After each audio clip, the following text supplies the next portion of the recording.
back to Prince Heavenly Snow, ruling the River State. We are currently preparing for the Berkrovik incident with Helgville. There's a significant population of ponies living across the border in the county of Longsword.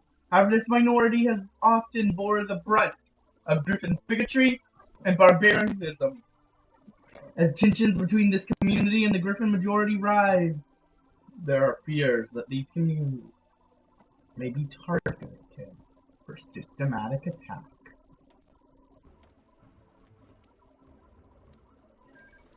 Yes, we must defend them. That is what we must do. This is a purely defensive operation. Yes. Most certainly.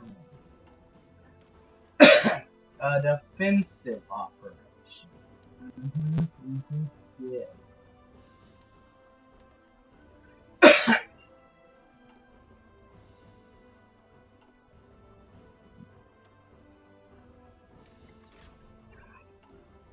That's super useful. Just starting building up that.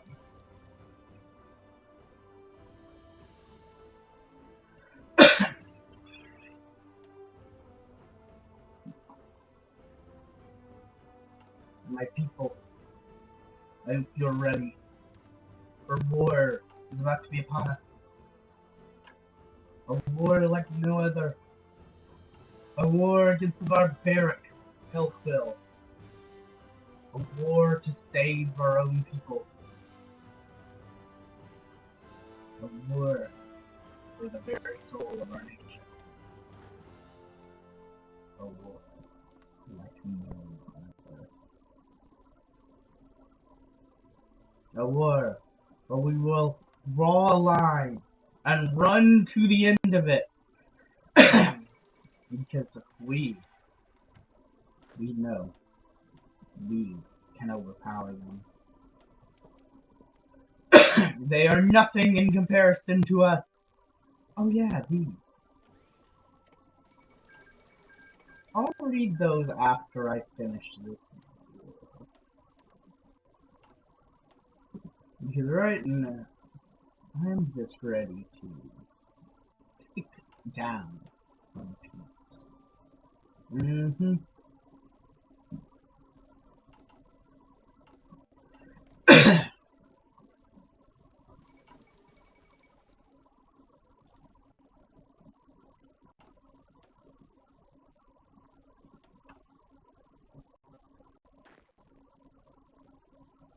Alright. Climb.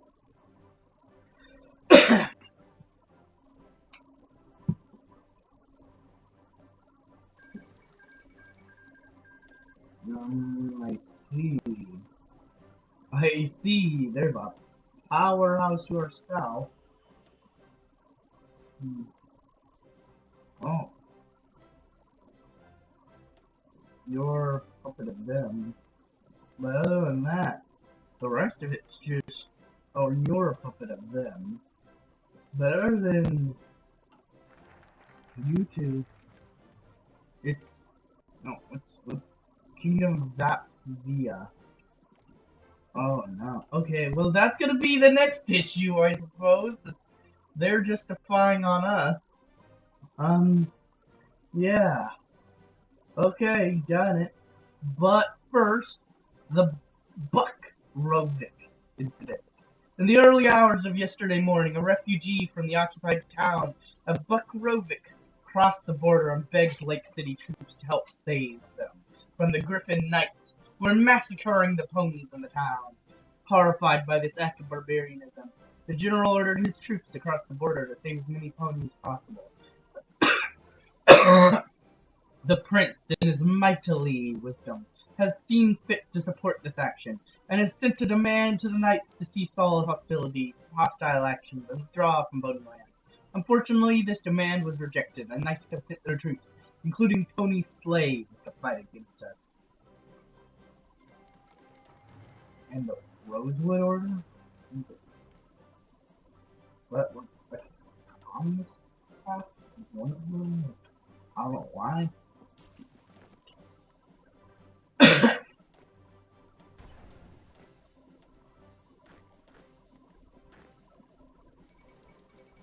Go, my dear troops. Go!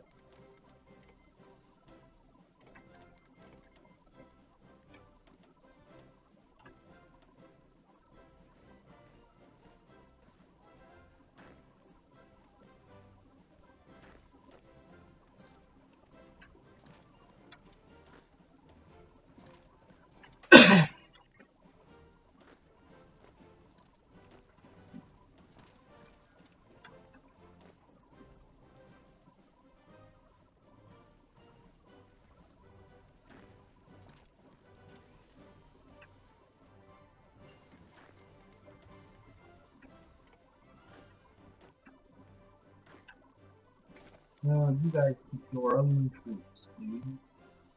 And use those in the war!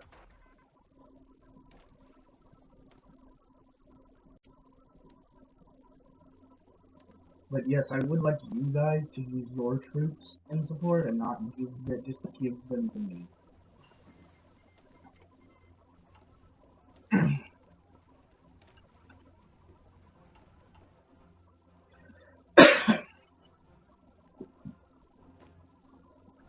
Okay, you go there. You will push upwards. You specifically, will push upwards. You will push upwards. And I need some of you to push downwards. And you push towards their secondary town.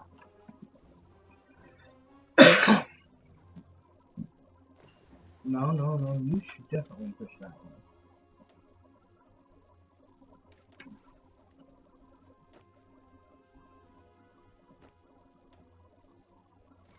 And yeah, there we go. Victory is assured.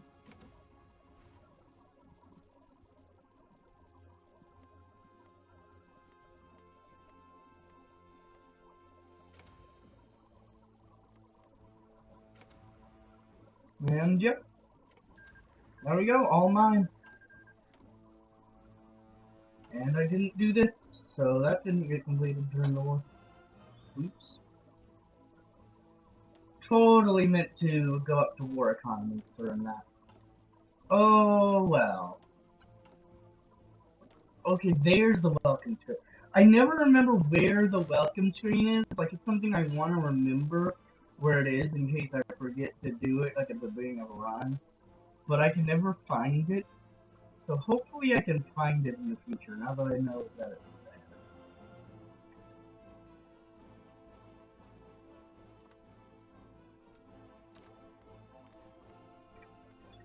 there. The Royal Guard.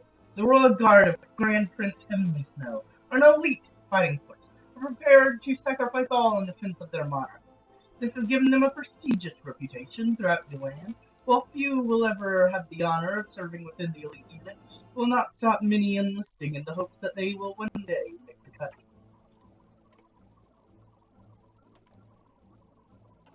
I'm not gonna read Hellquill. Why? You'll find out why, won't you? Twinkle Sprinkles Abridged Guide to the Place of the World, 1007 ED. The Gateway of the East.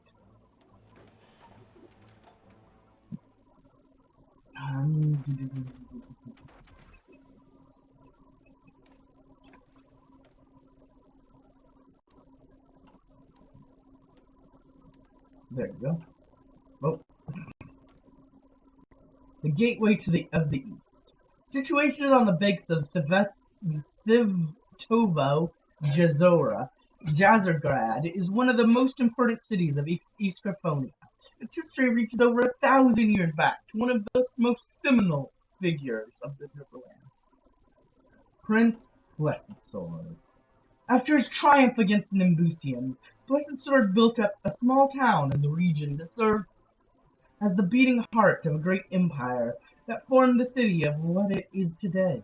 Mementos of this era can be seen everywhere in the city of Jezregrad, even after centuries has made sure to preserve this old city with its wide boulevards, old temples and plazas, and not the least the grandiose palace of Grand Prince, one of the greatest buildings in the Riverland. All of these things stand preserved and maintained even 1,000 years later, evidence of not only the skill of the ancient architects, but also the Lake City ponies' commitment to preserving and honoring their history.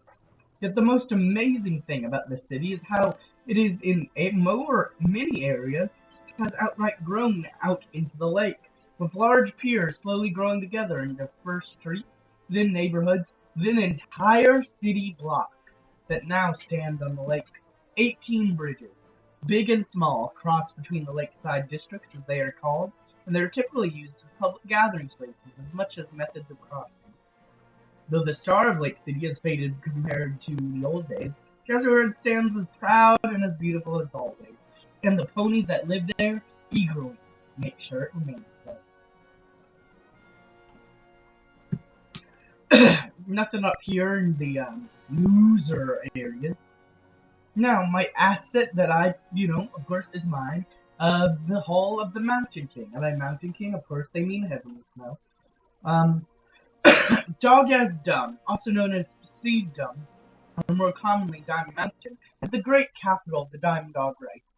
It is said that Kiri, the first pup of Gary and the first king of Longtails, was led into the valley below the mountain by a falling star that came to settle in Lake Zerum. As he looked into the lake, he saw the stars high above, and so tempted by their glimmer, he dove into the water and emerged with a crown of 7 diamonds that shone with the light of 7 stars. A large stone carved golden rune stands at the alleged location of this event, below the grand doors of Diamond Mountain.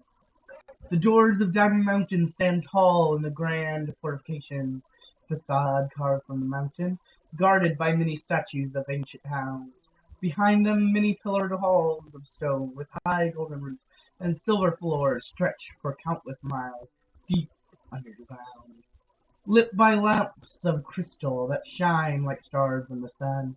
The vastness of this space is dwarfed only by the almighty mines that stretch out in unfathomable crevices deep under the ground, lined with bridges, ramps, and mining tools. From those mines, gold and gemstones are gathered in vast quantities and carved and chiseled by ancient paws into treasures unlike any have seen.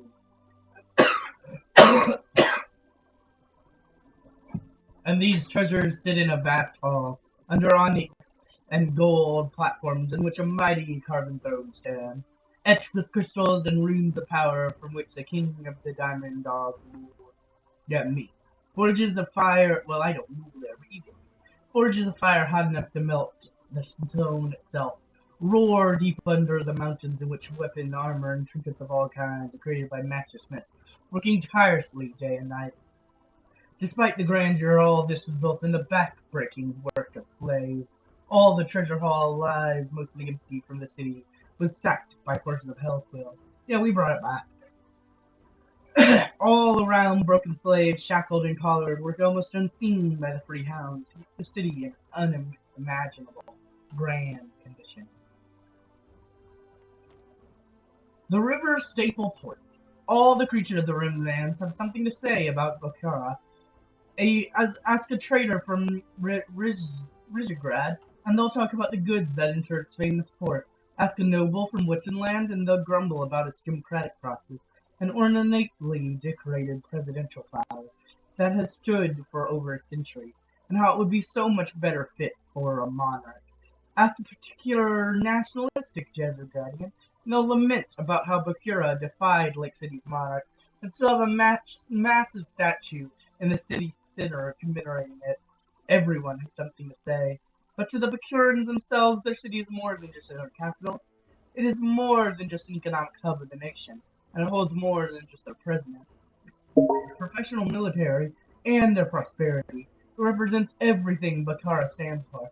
Bakura never got its wealth from conquest, but from trade and its republican government. So this is what the city of Bakura represents. Far from the largest city in the Riverlands, Bakura is in many ways underwhelming, but it has its own charm to all who live there and visit. The docks, both commercial and military, are twice the size in those in Medusa and dominate the coastal skyline. The Krina Beach lies a 20-minute walk north of the city. With its jet black sand and cold temperatures year-round, many question how the Baturans can swim there at all. Head further north and you may catch a glimpse of the headquarters of Bakura's Morsky Marine troops, its standing armor and the army and the face of Bakuran's military to the world, besides the navy, that is. But the main attraction of the ice of the city are far from the land.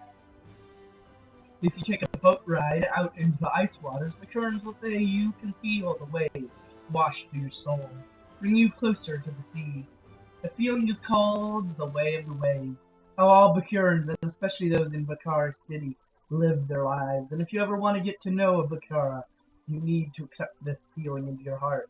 As Admiral Cobaltwind once said, the waves have shaped our shores, and as too must they shape our souls. The city of three rivers. Take a stroll down the Dominska Avenja and cross the Skolba Bridge over the Grifking River, where it meets the Gold River and enters Rijegrad proper. Down on the river you can see bangs and ships, all barges and ships, all shipping goods over the riverlands. Wine and from Deponia and Lake City heading up river to Witchenland. Enchanted goods and such in return heading down river toward the western frontier of the coalition. Look closely and you can even see the Griffin traders hailing from the Empire at the docks to buy select goods to ship back home to Griffinheim. Even when the alliance they are standing in was founded to resist them. And the ever-present customs houses dot the riverbanks of the Grifking, but also on the Gold River where clouded marble and vases are transferred to smaller boats that shoot across the rivers. The Griffin traders on the docks have just handed over an unknown crate when you exit the bridge and enter the city itself, on the Unje Sista, taking in the awe of the only functional representative democracy in the Riverland, possibly the world, and especially its capital, with its wide avenues and vineyards, that is now the only perfect monarchy in the world, with lavish gardens showing the wealth that the city takes in. Look at the sky and you will see buildings that are almost themselves worth art. Take a turn left at the Central Railway terminal and stare up at the Evanja Republic towards the Palakia Rejek, formerly the royal residence. When Rijgrad was ruled by the Water dynasty and its princesses, it is today the beating heart of the Rijek democracy as the meeting place of the Sabor. Now, when you enter the Palika Rijek as a visitor, you will see the paintings and frescoes of the old dynasty, of how they led the city to independence, how they expanded their realm, and how they eventually fell in Witchenland. All the paintings and frescoes up and down the palace through the public corridors and see the story of Rizhegrad from its inception to the present day. Enter the saber itself, and you would, under most circumstances, see representative absolute monarchy in action. Under most circumstances, that is.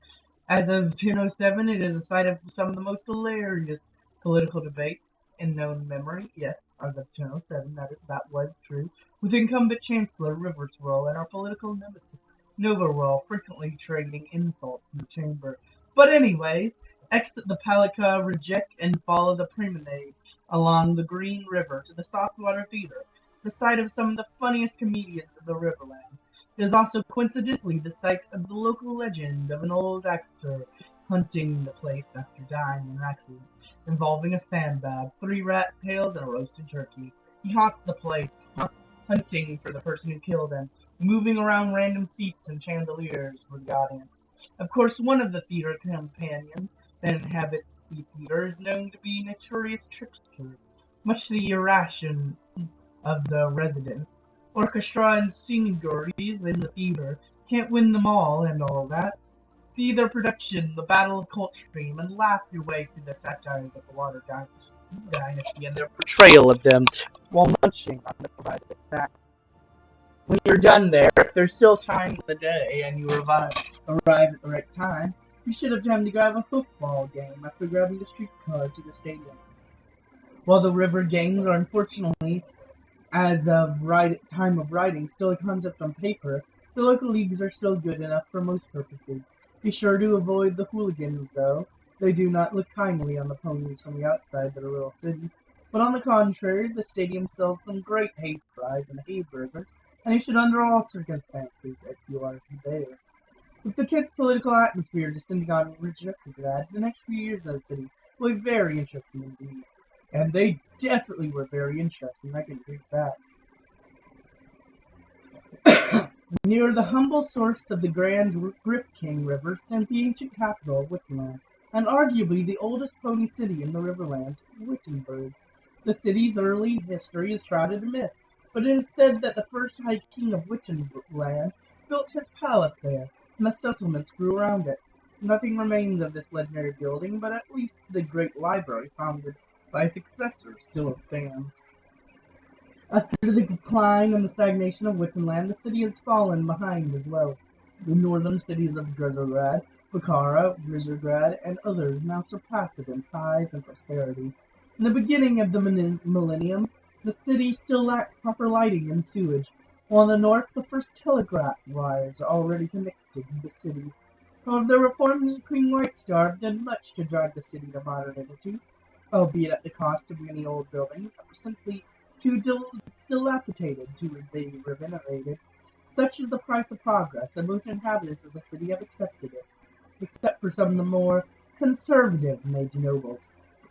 Aside from the Great Library, which has one of the largest collections of books in the entire world, there's the Royal Palace, an elaborate stone castle, decorated with shining crystals with the Hippodrome, a large stadium where the annual Derby is held, the old bridge across the Grifking River that leads to the small Ponian town of Cientor, the merchants' district on the banks of the river near the bridge, where one may find many fine wares from all across the riverland, and lastly the luxurious manners of the mage nobles. On the outskirts of the city there are slums inhabited by non-unicorns, who have traditionally been the lowest of the low in the Wittenland society. Slowly but surely, however, the huts are torn down and replaced with proper modern housing, affordable for all. The Battleborn, where the river Agon meets the sea and the slopes of the mountainous lands of East Griffonia roll into the gentle valleys, lays the city of Nimbusa, capital of Nimbusia. When the ponies first came to the riverland, legend had it that only the Pegasi were able to tame the mountainous lands of its far east. Many proud cities were founded in the valleys between the mountains, inland and along the coast, but none would reach the fame of Nimbusia. The city, like many in Nimbusia, is built around the highest point, the Acropolis. Acropolis. I guess that is how it's spelled. Serving as a refugee during siege and troubled times, it has gotten somewhat of a sacred status among the residents, who erected the temples to their pantheon on the hill. However, the temple complex is starting to wear from the age, and a major renovations will be necessary to preserve the Acropolis. Many of Nimbusi's highest class residents, the citizens, do not live in splendor, but in minimalist houses with furniture built for practical purposes, not as aesthetic and aesthetics. Thus, Nimbusi's most impressive structures are all buildings to show their opulence, libraries, statues, theaters, and temples, but also sewers, offices, and industry are all designed by Perocco, non-citizens and the Helot underclass. Nimbusia architecture is not a citizen's job, after all. These divides in Nimbusian society between Pegasus and non-Pegasus determine the very soul of the city, with the upper class spending their time honing their martial skills or working on philosophy or art, while domestic servants take care of the household and Pericoi do the jobs citizens don't find joy in pursuing. Go to the agora in Debussy, and you will find no Pegasi on the market day, just Pugasotu selling their wares to helots. But go on a non-market day, and you may find citizens resting between the pillars, debating politics and philosophy, or making music together. Don't be fooled. All of them are trained killers. And you guys don't have an important city. You guys just die. And okay, guys, remember that's all going to be on the quiz. Keep all that in mind. And that's all on the quiz about the river skate. Very important, you all. I hope you were taking notes. Very important. But that will be the end of this episode. I know we did get a lot done, but I read a lot. So, if you enjoyed and want to see more of me playing the game, like, comment, subscribe, and hit the bell button for more. And as always, peace.